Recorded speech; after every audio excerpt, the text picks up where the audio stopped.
Rustin with Metalholic magazine, and on the phone with me is the ever lovely and talented Carly Smithson of We Are the Fallen. Hello. Hello. And you're in Cleveland tonight, I believe. House of Blues, getting ready to kick off the U.S. tour. Cleveland, Ohio. Yes, this venue is just beautiful. It's so intimate and just colorful and kind of old and fucked up looking. It's really, really cool. I love it. Nice. Well, every interview you do for the next year is going to be drenched in American Idol and Evanescence questions, blah, blah, blah. Let's just skip all that nonsense and get to... But you're not going to do that. No, we're going to skip that nonsense and get to We Are the Fallen. Awesome. So new band, new album, new tour. Where's your head right now? Where's my head? On the stage. All I think about is each night is, I don't know, looking out into the crowd and the fact that they don't know our music just yet, and they are loving, they're just giving us so much love on the stage. It's amazing. Yeah, my head is just at getting this record heard by as many people as possible and just kind of, you know, spreading the word of We Are the Fallen. And talk about choosing the name We Are the Fallen. I know it has special meaning for you guys. Yeah, it actually, we had many names that we were kind of, you know, going over, but Hannah Pestel, who is Ben's girlfriend, she came up with the idea of We Are the Fallen purely because we all, like, every member of this band has had something that went to shit kind of thing, you know? Like, we've all had our day with certain different projects and ideas that just kind of fell apart and didn't work out. And, you know, for us, we truly believe that this record is a product of all those learning experiences and really kind of maturing, you know, into the musicians that we are now. But the idea of We Are the Fallen is that you have to fail to understand what life is all about, I believe. And for us as a band, we feel like all of these things that have, you know, not worked out for us have led us to this place. And we feel like fallen members of different things that turned into a positive. And I know it was very important to Ben and the guys that they not simply just prop a hot female singer up to front the band. They wanted depth and a partnership. And you kicked that off by writing what would become the band's first single, correct? Yeah, which is pretty amusing. Well, for me, obviously, I've been writing for years, but I've never written with people like this. So for me, it was kind of like, whoa, they were like part of this big thing. They saw so many records. And writing with Ben, I was a little intimidated the first day. So we sat down to this, you know, first song, which was Paradigm. They had a track prepared, and they wanted to see, you know, how far my writing skills went. So I sat down and started writing, and I got a chorus together, but I was just, honestly, I was just like petrified. So I said, I was like, hey, I actually have a song that I've been working on, if you're interested in listening to it, that I'd love to bring to the band. So I played Bury Me Alive. It had a chorus, it had bridge, had a chord progression, but it was missing a verse. And it had a verse, but it was crap. So they changed the chord progression, then I rewrote the verse, the melody and lyrics over it, and we had a complete song, and it was a really cool moment for both them and for me to be taken seriously straight away, and also for them to realize that I wasn't a puppet and that I was going to be a partner and a friend and a band member, you know? So it was a great day. And then I went and finished Paradigm, but my frightened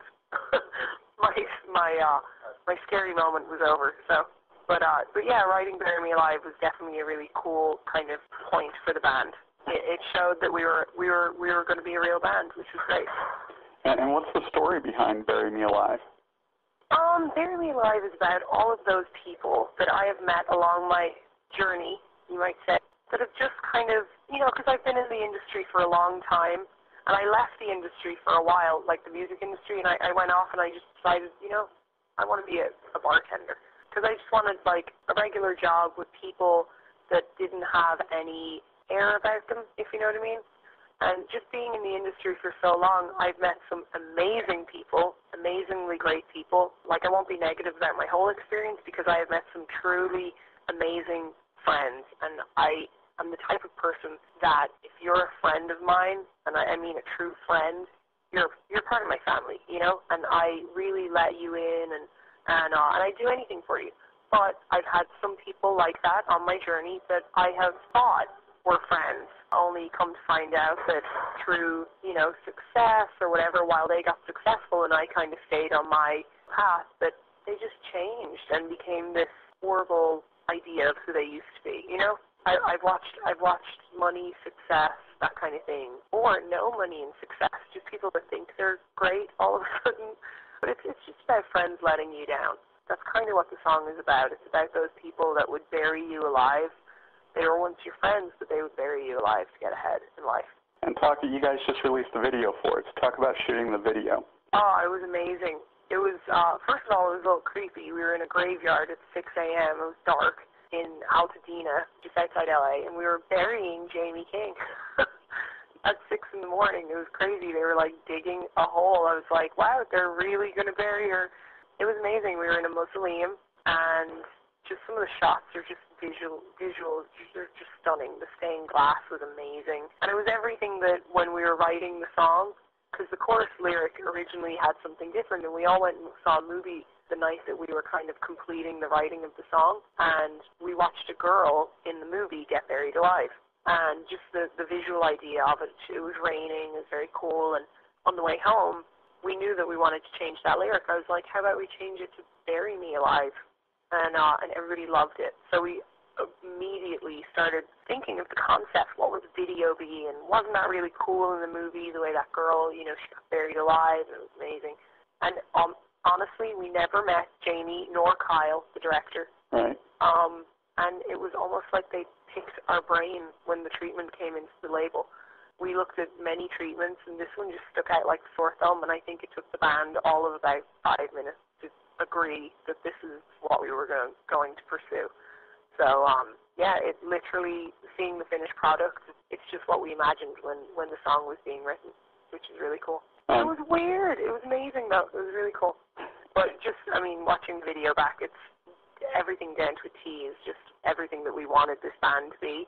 We want to be dark and stuff, but we still want to be visually beautiful. So there was just parts of that building that are just stunning, so it's not all just creepy and weird.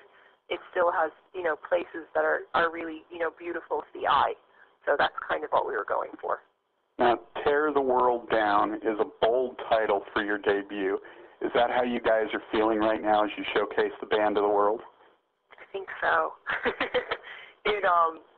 We went over so many different titles, and finally it was just like, our favorite song on the record is Tear the World Down. Although it's weird, that was when we were recording the record, but since we're starting to play, it's kind of like, oh my God, I like this song now a little bit more, and ooh, this one really works, when you're performing live. I think I Am Only One as well is definitely a band favorite at the moment, but Tear the World Down. Throw that record out there and just have everybody rip everyone's ears up. It's great.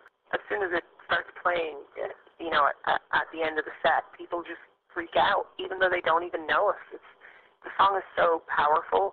It has full choir. It has a full orchestra. The message of the song, it just has these climatic points where you just feel like you're just about to float up off the stage. It's really crazy.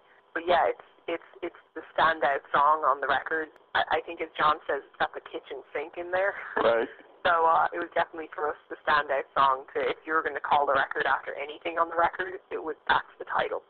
So, and it's a very bold statement. So it was definitely something that we all wanted to go with. You bury me.